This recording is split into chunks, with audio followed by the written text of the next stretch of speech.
तो आज इस वीडियो में देखेंगे जो लोहे का जो गेट होता है उसका प्राइमर पेंट पुट्टी कैसे करते हैं जिससे कि उसका जो फिनिशिंग है वो निकल के आ जाए। तो यहाँ पे देखा होगा कि सबसे पहले क्या करते हैं, जो लोहे का जो गेट होता है उसको वेल्डिंग करके एक मॉडल बना लिया जाता है जैसे यहाँ पे लगाया गया है सभी से। ठीक है, उसके बाद जो होल पास कब्जा होता है, तो जैसे यहाँ पे देख रहे हैं फिनिशिंग, और फिनिशिंग यहाँ पे देख पा रहे हो तो फिनिशिंग कैसे आएगी, तो वो उसका प्रोसेस क्या रहता है वो आपको फुल वीडियो में देखने को ही सीखने को मिलेगा आपको। सबसे पहले क्या करते हैं, जो ये पुट्टी होती है तो पुट्टी को जहाँ पे जैसे कि जॉइंट होते हैं, जॉइंट को फिल कर लिया जाता है। और जहाँ पे वेल्डिंग होता है, वेल्डिंग में पत्ते से वो दिखाई देते हैं, तो वो भी इसको पत्ती से फिल कर लिया जाता है। और ये जो पत्ती ये होता है जो वाल के अंदर जो पुट्टी आप यूज़ करते हो, तो सिंपल वही पत्ती का उसमें यूज़ करके अच्छे से को बराबर कर लिया जाता है। उसके बाद फिर ये जो रेगमाल होता है, ये 150 नंबर का रेगमाल होता है, सैंड पेपर इसको बोलते हैं। तो सैंड पेपर से प्रॉपर इसका जो फिनिशिंग है वो कर ली जाती है। जैसे यहाँ पे देख पा रहे होंगे तो ये अच्छे अच्छे से जॉइंट्स है, तो इसको भी यहाँ पे पुट्टी से भर दिया जाता है। और ये फिनिशिंग है, यहाँ पे जॉइंट है, ये इसको बराबर कर लिया जाता है। और यहाँ पे जो चादर है इसको अच्छे से फिनिशिंग कर ली जाती है, जो भी रफ सरफेस रहता है। पुट्टी का जो काम होता है, जैसे कोई डबिंग होती है या फिर कोई चादर में डबिंग रहती है, या फिर जैसे इस तरह के कोई जॉइंट्स होते हैं उसको फिल कर लिया जाता है। उसके साथ साथ यहाँ पे जो ऐसे जॉइंट होता है, जो वेल्डिंग होता है, जितने भी वेल्डिंग होंगे तो वहाँ पे इसको बंद करके ये फिल कर लेता है। और बीच में पुट्टी लगाने के बाद ये देखेंगे कहीं पे ये रफ सरफेस तो नहीं रहता है, कहीं पे ऊंचा नीचे तो नहीं रहता है, तो पुट्टी को कर लिया जाता है। यहाँ पे भी देख पा रहे हैं, यहाँ पे वेल्डिंग है, तो वेल्डिंग को पुट्टी से अच्छे से फिल कर लिया गया है। तो इसकी पुट्टी अलग आती है, वाल पुट्टी अलग आती है। जैसे वाल पुट्टी सीमेंट वाली पुट्टी होती है इस तरह की, वो पुट्टी अलग होती है। वाल को फिनिशिंग करने के लिए हम क्या यूज़ करते हैं, वाल पुट्टी का यूज़ करते हैं, सकरनी का या फिर जेके का, या फिर हम पीओपी से यूज़ करते हैं। जो पीओपी प्लास्टर ऑफ पेरिस जो पाउडर होता है तो सीलिंग में यूज़ करते हैं उसको। वाल को एकदम सरफेस फिनिशिंग स्मूथ में लाने के लिए आप पीओपी का इस्तेमाल करते हैं या फिर आप वाल पुट्टी का। ठीक है, तो यहाँ पे वाल पुट्टी करने के बाद डिस्टेंपर का यूज़ किया गया है। तो सेम प्रोसेस यही रहता है जो लोहे का गेट होता है या फिर एम एस का, जैसे कि यहाँ पे ये एम एस का गेट बनाया गया है। वो वेल्डिंग जो हो रहे हैं यहाँ पे जॉइंट्स होते हैं, इसको सभी को पत्ती से फिल कर लिया गया है। जो पत्ती होती है वो कौन सी होती है, रेगमाल भी देख सकते हो आप यहाँ पे। तो ये रेगमाल है 150 नंबर का। और पुट्टी तो ये है पुट्टी, जैसे कोई भी आप यूज कर सकते हैं, जैसे सेलो कोट एनसी पुट्टी ग्रे। ठीक है, तो इसका देख सकते हैं रेट भी, क्या रेट, इसको कम सा बैकलॉग सीमेंट 250 रुपये तक की आती है। जो 1 किलो का इसका जो नेट वेट है 1 किलो का है। पीएस पुट्टी ग्रेड, ठीक है, सेलो कोट कंपनी का है ये, मेड इन। ठीक है, उस ठीक है, तो एक तो इसमें जंग नहीं लगता है, दूसरा ये जो जॉइंट होते हैं इसको फुल कर लिया जाता है, इसको स्मूथ फेस बनाने, जैसे जॉइंट होते हैं ना इसको बनाने के लिए। उसके बाद इसमें जंग वंग नहीं आता है। जैसे प्राइमर करने के बाद भी जैसे जंग लग जाता है वो भी नहीं आता है, और पुट्टी प्रॉपर से इसमें यूज कर लें। उसके बाद हमारा जो काम होता है, नेक्स्ट काम होता है प्राइमर का। जैसे आप देख पा रहे हैं ये यूज हो रहा है प्राइमर। ठीक है, तो प्राइमर कौन सा है, आपको कोई सा भी आप यूज कर सकते हैं इसमें प्राइमर। तो यहाँ पे प्राइमर लिया गया है बर्जर का रेड ऑक्साइड प्राइमर।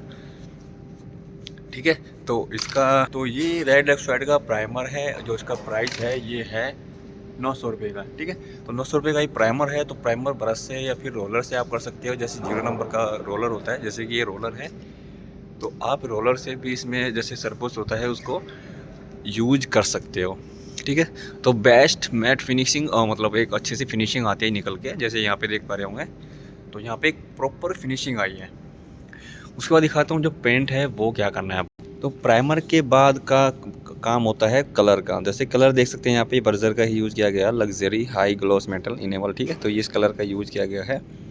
और इसकी प्राइस की बात करते हैं तो ये 350 रुपये का है। इसका जो लीटर है 1 लीटर नेट। ठीक है, तो ये पेंट है। तो पेंट में आपको कुछ नहीं मिलाना है, जस्ट बस ओनली प्राइमर होता है। प्राइमर के अंदर आपको थिनर का यूज करना होता है, थिनर या फिर रेडीमेड जो प्राइमर है आप उसको यूज कर सकते हो। उसके बाद काम होता है हमारा पेंट का। जैसे मैंने अभी पेंट का डिब्बा दिखाया था आपको, पेंट आपको इस तरह अप्लाई करना है इसमें रोलर से या फिर ब्रश से।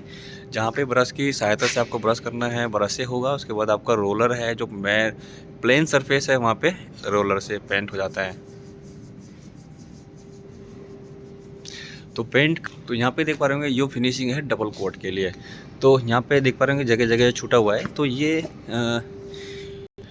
जो ये फिनिशिंग देख पा रहे होंगे तो जैसे जगह जगह छूट जाता है, अगर आप इस पे ब्रश भी मारेंगे, ब्रश भी मारते रहेंगे तो वो क्या होता है कि हट जाता है, तो ये पेंट इसमें से हट जाता है।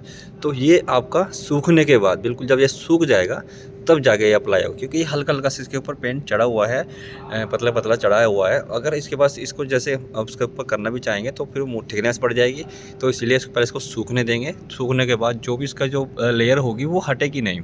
तो सूखने के बाद जैसे जगह जगह यहाँ पे भी देख पा रहे होंगे ये छोटी छोटी जगह जगह पे हो चुका है। तो ये सूखने के बाद जब ये पेंट सूख जाएगा उसके बाद नेक्स्ट थर्ड कोटिंग इसमें अप्लाई कर देंगे। तो ये डबल कोटिंग में ही फिनिशिंग आ गई है इसमें। तो पहले सिंगल कोटिंग यूज़ करना है आपको, फिर डबल कोटिंग इसमें करना है जिससे कि फिनिशिंग आ जाए। जैसे यहाँ पे देख पा रहे हो फिनिशिंग है, क्यों कोटिंग हमें क्यों करनी पड़ती है, जैसे first coat, second coat, third coat. First coat में क्या होता है कि जो भी हल्का हल्का सा निशान से रह जाते हैं पतले कोटिंग मारते मारते, तो वो नीचे रह जाते हैं। इसलिए डबल कोटिंग में क्या होता है कि जो भी ये जगह गैप छोड़ जाते हैं तो वो जगह को कवर कर लेता है। ठीक है, तो इस तरह से डबल कोटिंग की आपको यहाँ पे ज़रूरत पड़ेगी।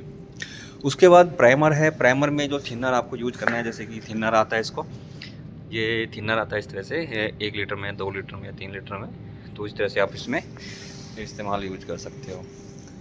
प्राइमर हो गया आपका, आपको पहले कोटिंग होगी पुट्टी वाली, उसके बाद आपको प्राइमर आपको यूज करना है।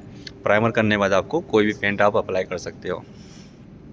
अगर आप प्राइमर अप्लाई नहीं करते हो, पेंट डायरेक्ट कोई भी करते हो, तो क्या होता है कि पेंट जब भी छोड़ने लगता है तो वहाँ पे आपको जंग पकड़ने लगता है। तो इसीलिए आपको हमेशा पेंट अप्लाई करना है। जैसे कि फिनिशिंग देख पा रहे हो लोहे की वाली में, नेट अच्छी फिनिशिंग आ रही है, एकदम स्मूथ फिनिशिंग। तो गेट की जो फिनिशिंग आती है यहाँ पे आपको जैसे ये जॉइंट से दिख रहे हैं यहाँ पे, तो अभी इसमें पुट्टी उन्होंने कम भरी है तो इसकी वजह से जॉइंट दिख रहे हैं। अदरवाइज जैसे इसमें पुट्टी अच्छे से भर जाते तो ये जॉइंट है नहीं, आपको एकदम फिनिशिंग नज़र आती। प्लस उसके बाद अगर कोई जंग वंग लगता है तो वो इसमें यहाँ पे नहीं लगेगा। उसके बाद पुट्टी यहाँ पे भी भरना चाहिए, जैसे कि यहाँ पे देखा रहे हैं गैप आ रहा है ना, ये वाला जो गैप से आ रहा है, इसको अच्छी फिनिशिंग दिखाने के लिए आप यहाँ पे पुट्टी का इस्तेमाल भी यूज कर सकते हो। तो ये कुछ बेसिक्स था जो मैंने आपको शेयर किया है। तो thanks for watching this video, मिलते हैं नेक्स्ट वीडियो में, बाय बाय।